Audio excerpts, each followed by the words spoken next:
Imagine waking up not to an alarm clock, but to the sound of gentle waves on a Thai beach. Or maybe you're sipping a perfect flat white in a Melbourne cafe, your laptop open, your workday just beginning.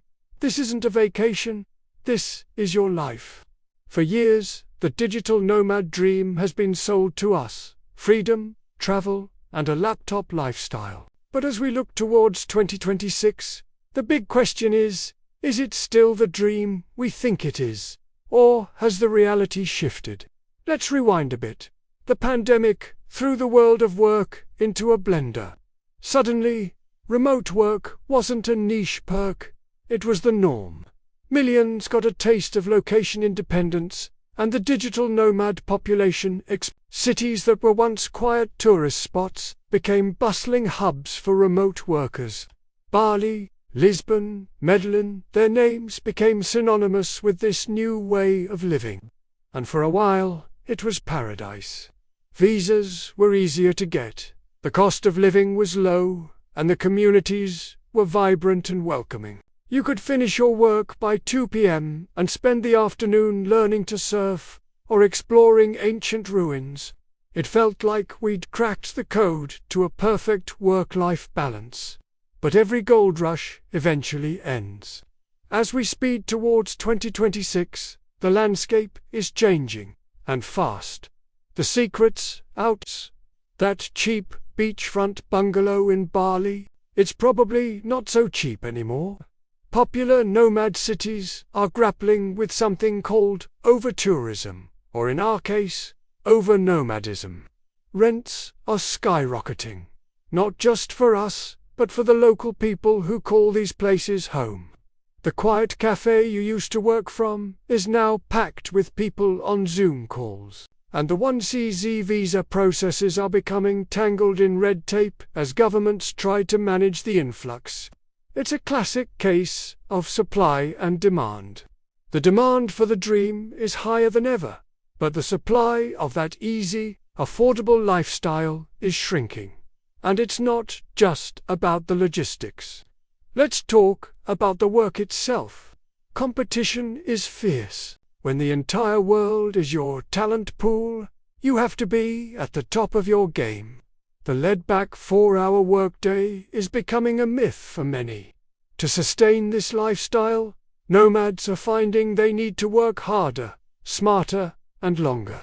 Burnout is real, even in paradise. Add to that the constant instability, the hunt for reliable Wi-Fi, the loneliness that can creep in despite being surrounded by people, and the perpetual feeling of being a temporary guest. It's a constant juggle that requires a huge amount of resilience and self-discipline. It's far from the passive income fantasy often portrayed on social media. So, is the dream dead? Is it time to pack up our laptops and go back to the cubicle? I don't think so. The dream isn't dead, it's just evolving. It's maturing. The digital nomad of 2026 isn't a wide-eyed tourist with a laptop. They're a strategic global citizen. The key is to look beyond the trendy hotspots. The world is huge.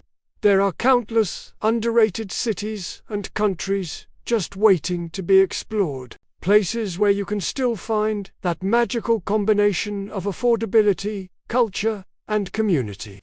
Think Eastern Europe, lesser-known parts of Southeast Asia, or even revitalized towns in your own home country. The new frontier of nomadic life is about being a pioneer, not a follower.